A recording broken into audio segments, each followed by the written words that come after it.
Everyone, চলে এলাম আরেকটা ট্রাভেল ব্লগ নিয়ে। আজকের ভিডিওতে আমি আমার হাউসবোটে থাকার এক্সপেরিয়েন্স তোমাদের সঙ্গে শেয়ার করব।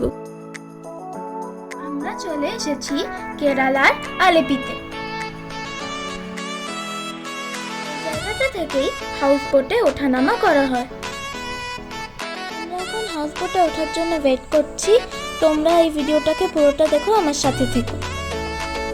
ওই যে আমাদের হাউসবোট চলে এসেছে।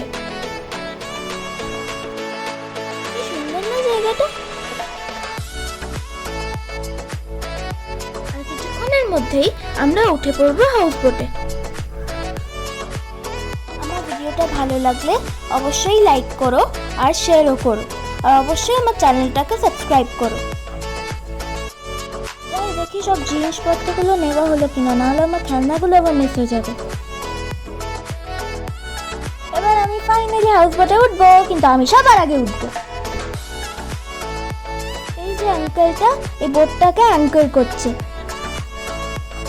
এই আঙ্কেলটা কিন্তু দারুণ রান্নাও করে, পরে তোমাদেরকে দেখাচ্ছি। যখন বোটটা আসেনি তখন ন্যাচারাল বিউটিটা বেশ এনজয় করছিলাম, কিন্তু যেই বোটটা এত কাছে চলে এসেছে তখন মনে হচ্ছে কখন উঠবো। ফাইনালি আমরা সবাই উঠে পড়লাম।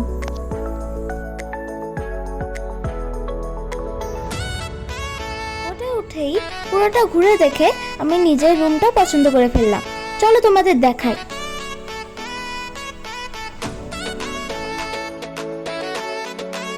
এই রুমটা আমার খুব পছন্দ হয়েছে। চলো তোমাদেরকে ভেতরটা ঘুরে দেখাই। এটা হলো আমার হাউসবোটের বেডরুম।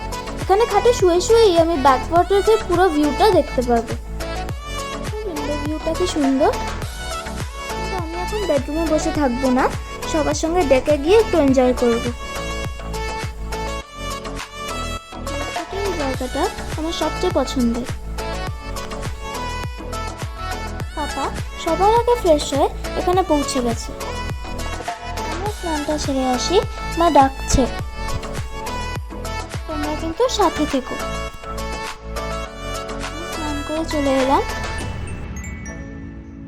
এবার আমরা সবাই মিলে লাঞ্চ করবো। বাবার সঙ্গে মায়ের ডিল হয়েছে যে ঘুরতে গেলে কোথাও আমাকে খাওয়ানো দাওয়ানো, আমার দুষ্টুমি সহ্য করা সব পাপার দায়িত্ব। ডাল, পাঁপড় ভাজা, পমফ্রেট ফ্রাই আর অমলেটটা দিয়ে লাঞ্চটা কিন্তু জমিয়ে করলাম। রাতে কি খাবো? ওই দেখো লবস্টার। এখানেই একটা লোকাল ছোট মার্কেটে এই ক্র্যাবস আর লবস্টার্স পাওয়া যাচ্ছিল। এই গার্লটা কিন্তু সেলিব্রিটি, টুরিস্টরা এখানে ওকে নিয়ে ছবি তুলতে আসে। আমাদের ইচ্ছা ছিল কিন্তু সাহস হয়নি, শুধু পাপাই ওর সঙ্গে ছবি তুলেছে। সারা দুপুর পাপা একাই আমার দুষ্টুমি সহ্য করলো। আর মিমি তো হিরোইনদের মতন সেজে গুজে ছবি তুলছিল। আমি আর পাপা তো ন্যাচারাল বিউটিটাকে ভরপুর এনজয় করলাম।